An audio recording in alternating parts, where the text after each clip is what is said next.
السلام علیکم ورحمۃ اللہ وبرکاتہ۔ آج سے ہم لوگوں کی شروع ہو رہی ہے سورہ طٰہٰ۔ الحمدللہ اللہ کے فضل و کرم سے سورہ مریم ہماری کمپلیٹ ہو گئی اور آج سے ہم شروع کرنے جا رہے ہیں سورہ طٰہٰ۔ یہ اللہ کا بہت بڑا احسان ہے، اس کا فضل ہے، اس کا کرم ہے، اس کی محبت ہے کہ اللہ ہمیں قرآن کو سمجھنے کی، مجھے سمجھانے کی، پڑھنے کی، پڑھانے کی توفیق دے رہا ہے۔ یہ اللہ کی اپنے بندے سے محبت کی بات ہوتی ہے۔ اللہ جس سے جتنی محبت فرماتا ہے اس کو دین سے قریب کر دیتا ہے، اپنے کلام سے قریب کر دیتا ہے۔ تو سورہ مریم کے مکمل ہونے پر ہم اللہ کا شکر ادا کریں، الحمدللہ رب العالمین، اور اللہ سے دعا کریں کہ اللہ تعالی ہمیں قرآن کو یوں ہی سمجھنے کی توفیق عطا فرما دے، قرآن پر عمل کرنا ہمارے لیے آسان فرما دے۔ تو سورہ طٰہٰ کے بارے میں کچھ بتاؤں، میں اس سے پہلے آپ لوگوں سے کہنا چاہوں گا کہ سورت مکمل ہو گئی ہے۔ آپ لوگ اپنی اٹینڈنس، حاضری ضرور درج کروائیے۔ کامنٹ باکس میں جا کے آپ کو کامنٹ کرنا ہے اپنا نام، اپنے شہر کا نام، اور کتنی سالوں سے آپ تفسیر ترجمہ سن رہے ہیں، آپ کو کتنا مزہ آ رہا ہے، اپنے دل کی بات، آپ کو قرآن کا ترجمہ اور تفسیر کیسا لگتا ہے، اپنے دل کی بات کامنٹ میں ضرور لکھ کے مجھے بتائیے گا۔ اگر آپ کو کامنٹ کرنا نہیں آتا تب بھی آپ کسی سے پوچھ کر سیکھ کر کامنٹ ضرور کیجیے گا۔ جیسے اٹینڈنس ہوتی ہے نا، حاضری ہوتی ہے نا، تو ہم اپنی حاضری درج کرواتے ہیں، کامنٹ باکس میں جا کے آپ کو کامنٹ ضرور کرنا ہے، ٹھیک ہے؟ میں انشاءاللہ آپ لوگوں کے کامنٹ کا جواب دوں گا۔ سورہ طٰہٰ، اس کا نام طٰہٰ ہے، ایسے ہی سورہ یاسین بھی ہے، یہ حروف مقطعات میں سے آتے ہیں، میں آپ کو کئی بار بتا چکا ہوں، جیسے کہ الف لام میم صاد، حامیم، حامیم عین سین قاف، اسی طرح سے طٰہٰ، اور ابھی سورہ مریم میں آیا کاف ہا یا عین صاد۔ یہ تمام کلمات جو ہیں ان کو حروف مقطعات کہا جاتا ہے۔ حروف مقطعات کا مطلب اور ترجمہ یہ اللہ کے رازوں میں سے ایک راز ہے، اللہ نے ان کا مطلب، ان کا ترجمہ اس دنیا میں کسی کو نہیں بتایا۔ طٰہٰ اور یاسین یہ حضور علیہ الصلوۃ والسلام کے مبارک نام بھی ہیں، ٹھیک ہے؟ سورہ طٰہٰ جو ہے نا، یہ اسلام کے شروع ٹائم میں نازل ہوئی، جب مشرکین مکہ، سرداران قریش کے ذریعے مسلمانوں پر بہت ظلم کیا جا رہا تھا، بہت زیادہ، مطلب یوں سمجھیں کہ ایمان والوں کی زندگی دوبھر کر رکھی تھی سرداران قریش، مشرکین مکہ نے۔ اس ٹائم پر سورہ طٰہٰ نازل ہوئی، اور سورہ طٰہٰ میں اللہ تبارک و تعالیٰ نے ایمان والوں کو تسلی دی کہ پریشان مت ہو، گھبراؤ مت، یہ مشکل ٹائم ہے، گزر جائے گا۔ اور ایسا نہیں ہے کہ یہ مشکل وقت صرف تمہارے اوپر ہی آیا ہے، بلکہ جتنے بھی پیغمبر گزرے ہیں، جب انہوں نے دین کی دعوت دی تو ان کے فالوورز، ان کے صحابہ پر ایسا مشکل وقت آیا ہے، لیکن دھیرے دھیرے یہ مشکل وقت ختم ہو جائے گا۔ یہ وہ ٹائم تھا جب صحابہ اکرام میں سے کچھ نے تو حبشے کی طرف ہجرت بھی کر لی تھی۔ مسلمان جو ہے نا، وہ کھلے عام نماز نہیں پڑھ سکتے تھے، کھلے عام اللہ کی عبادت نہیں کر سکتے تھے، اور ظلم و زیادتی انتہا پر تھی۔ سورہ طٰہٰ کی کچھ آیتیں ہیں جن کو پڑھ کر حضرت عمر فاروق رضی اللہ تعالیٰ عنہ بھی اسلام میں داخل ہوئے، ہے نا؟ وہ واقعہ آپ لوگوں نے سنا ہوگا کہ حضرت عمر فاروق رضی اللہ تعالیٰ عنہ شروع میں اسلام کے سخت دشمن تھے، جیسے ابو جہل، سرداران قریش، اسی طرح سے حضرت عمر رضی اللہ تعالیٰ عنہ یہ بھی اسلام کے سخت دشمن تھے، اور بہت طاقتور تھے، بہت ہمت والے تھے۔ ان کو ایک مرتبہ جو ہے نا سرداران قریش نے بھر دیا۔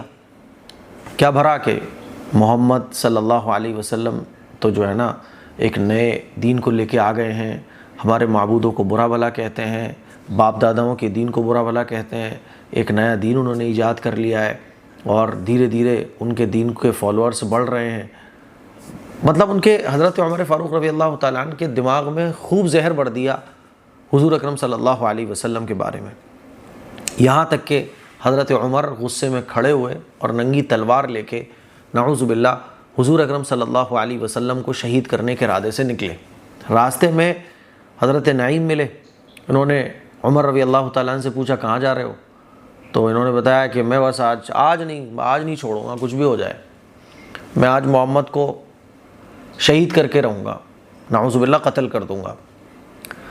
تو وہ جو بھائی صاحب ملے تھے راستے میں، انہوں نے کہا کہ ارے حضرت محمد صلی اللہ علیہ وسلم کو قتل کرنے کے ارادے سے نکلے ہو، اپنے گھر کی پہلے خبر لے لو، تمہاری بہن تمہارے بہنوئی دونوں اسلام میں داخل ہو چکے ہیں، اور چھپ چھپ کے جو ہے نا محمد صلی اللہ علیہ وسلم پر جو قرآن نازل ہو رہا ہے نا اس کو پڑھتے ہیں۔ تو حضرت عمر کو اور غصہ آ گیا، تو پھر اپنا روٹ بدل کے جو ہے نا ڈائریکٹ اپنی بہن کے گھر پہنچے، دروازہ کھٹکھٹایا تو بہن اور بہنوئی حضرت خباب سے قرآن مجید کی یہی والی سورت سیکھ رہے تھے، سورہ طٰہٰ۔ جب دروازہ حضرت عمر نے کھٹکھٹایا تو آواز تو سن لی تھی کہ یہ کچھ پڑھ رہے ہیں۔ دروازہ کھولا بہن بہنوئی نے، حضرت خباب چھپ گئے۔ ان کی جو بہن تھی حضرت عمر رضی اللہ تعالیٰ عنہ کی، حضرت فاطمہ، انہوں نے سورہ طٰہٰ کے جو صحیفے تھے، جس چیز پر سورہ طٰہٰ لکھی ہوئی تھی، اس کو چھپا دیا۔ حضرت عمر جب اندر داخل ہوئے تو کہا مسلمان ہو گئے ہو، اور مارنا پیٹنا شروع کر دیا۔ اپنی بہن کو خوب مارا، بہنوئی کو خوب مارا۔ بہن کو بہنوئی کو اتنا مارا کہ ان کی جو بہن تھی ان کے خون بھی نکلنے لگا۔ تو ہوتا ہے نا آدمی کا ایک لمٹ پہ جا کے غصہ ختم ہو جاتا ہے، پھر جب اپنے پہ غصہ آ رہا ہو تو خوب مار کوٹ کے آدمی کا غصہ ٹھنڈا پڑ جاتا ہے۔ جب بہن کے خون نکلنا شروع ہوا تو تھوڑا غصہ ٹھنڈا ہوا، ریلیکس انہوں نے فیل کیا، ریلیکس ہوئے تھوڑا، صحیح ہے۔ کہنے لگے نہیں چھوڑو گے اسلام؟ تو بہن نے کہا کہ دیکھو عمر، اب ہمارے جسم سے جان تو جا سکتی ہے، دنیا کا ہر نقصان ہم برداشت کر سکتے ہیں، لیکن اب اسلام کو ہم نہیں چھوڑیں گے، کلیئر بات ہے، جان جا سکتی ہے لیکن اب اسلام دل سے نہیں جائے گا، تمہیں جتنا مارنا ہے مار لو۔ تو حضرت عمر نے کہا کہ اچھا ایک بات بتاؤ، وہ کیا ہے جو تم پڑھ رہے تھے؟ میں نے سن لیا ہے، وہ کیا پڑھ رہے تھے تم؟ میرے پاس لے کے آؤ۔ کہ ہم قرآن پڑھ رہے تھے، لاؤ میرے پاس لے کے آؤ۔ تو بہن نے کہا کہ بغیر وضو اور بغیر غسل کے تو اللہ کے کلام کو ہاتھ نہیں لگایا جا سکتا، تم جو ہے نا وضو کر لو، ہم پھر دکھاتے ہیں۔ حضرت عمر نے جب وضو کیا اور وضو کرنے کے بعد وہ صحیفے جس پہ سورہ طٰہٰ لکھی ہوئی تھی وہ ان کے سامنے لائے گئے، تو حضرت عمر رضی اللہ تعالیٰ عنہ نے سورہ طٰہٰ کو پڑھنا شروع کیا، طٰہٰ ما انزلنا علی القرآن لتشقیٰ، اور اس آیت پر جب پہنچے اننی انا اللہ، اننی انا اللہ، حضرت موسیٰ علیہ السلام کا واقعہ ہے سورہ طٰہٰ کے اندر، پیغمبروں کے واقعات ہیں۔ تو جب اس آیت پر پہنچے اننی انا اللہ، کہ اللہ فرما رہا ہے میں تمہارا اللہ ہوں، مجھے پہچانو، میری عبادت کرو۔ کس کی عبادتوں میں تم لگے ہوئے ہو؟ میں تمہارا کریٹر ہوں، میں تمہارا خالق ہوں، میں تمہارا مالک ہوں، اننی انا اللہ، میں تمہارا اللہ ہوں۔ جب اس آیت پر حضرت عمر پہنچے تو دل پہ ایک چوٹ پڑی، دل پہ ایک چوٹ پڑی، آنکھوں سے آنسو جاری ہو گئے۔ حضرت خباب چھپے ہوئے کہیں سے یہ دیکھ رہے تھے، باہر نکل آئے اور کہنے لگے کہ اے عمر، یہ اللہ کا کلام ہے، یہ اللہ کا کلام ہے، سمجھو، دیکھو یہ اللہ کا کلام ہے، کسی انسان کا کلام نہیں ہے، اور اسلام میں داخل ہو جاؤ۔ تو حضرت عمر کے دل پہ جب چوٹ پڑی نا یہ قرآن مجید کی آیتیں پڑھ کر سورہ طٰہٰ کی، تو کہنے لگے مجھے محمد صلی اللہ علیہ وسلم کے پاس لے چلو۔ تو حضرت خباب نے کہا ٹھیک ہے چلتے ہیں، اور حضرت خباب نے یہ بھی بتایا کہ حضور اکرم صلی اللہ علیہ وسلم نے دعا فرمائی تھی اے عمر، اور حضور کی دعا یہ تھی کہ اے اللہ اسلام کو تقویت عطا فرما، یا تو ابو جہل کے ذریعے یا عمر کے ذریعے، مجھے امید ہے، یقین ہے کہ اللہ نے تمہارے حق میں حضور کی دعا قبول فرما لی۔ اور پھر وہاں سے جو ہے نا حضرت عمر فاروق رضی اللہ تعالیٰ عنہ حضور اکرم صلی اللہ علیہ وسلم کی خدمت میں پہنچے، دار ارقم، یعنی وہ ایک جگہ ہے، عمرہ کرنے جب آپ جائیں گے تو جب ہم طواف وغیرہ اور پورا عمرہ سعی وغیرہ کرنے کے بعد سعی والے روٹ سے جب نکلتے ہیں تو راستے میں وہ پڑتا ہے دار ارقم، جہاں پہ حضور اکرم صلی اللہ علیہ وسلم صحابہ کے ساتھ بیٹھا کرتے تھے۔ تو دار ارقم پر پہنچے حضرت عمر فاروق رضی اللہ تعالیٰ عنہ، دروازہ بجایا تو صحابہ اکرام نے دیکھا جھانک کر کے عمر ہے، تو صحابہ نے حضور سے جا کے کہا، حضور اکرم صلی اللہ علیہ وسلم نے فرمایا دروازہ کھول دو، آنے دو۔ صحابہ یہ سمجھے کہ عمر جو ہے نا وہ لڑائی لڑنے کے موڈ میں آئے۔ حضرت عمر جب اندر آئے تو حضور اکرم صلی اللہ علیہ وسلم نے چادر پکڑ کے، گریبان پکڑ کے، جو ہوتا ہے نا کہ قریب کر کے کہا حضرت عمر کو، اے عمر اسلام میں داخل ہو جاؤ، کب تک یہ زندگی گزارو گے گناہوں والی، کب تک اللہ کی نافرمانی والی زندگی گزارو گے؟ یہ باتیں سن کر حضرت عمر فاروق رضی اللہ تعالیٰ عنہ کی آنکھوں میں آنسو آ گئے، اور جب آنسو آئے تو کہنے لگے یا رسول اللہ آج سے میں آپ کا غلام ہوں، اور کلمہ پڑھا اشہد ان لا الہ الا اللہ و اشہد ان محمدًا عبدہ و رسولہ، تمام صحابہ اکرام کے سامنے۔ حضرت عمر فاروق رضی اللہ تعالیٰ عنہ نے جب کلمہ پڑھا تو صحابہ اکرام نے بلند آواز سے کہا اللہ اکبر اللہ اکبر، بلند آواز سے کہا، کیونکہ خوش تھے صحابہ اکرام۔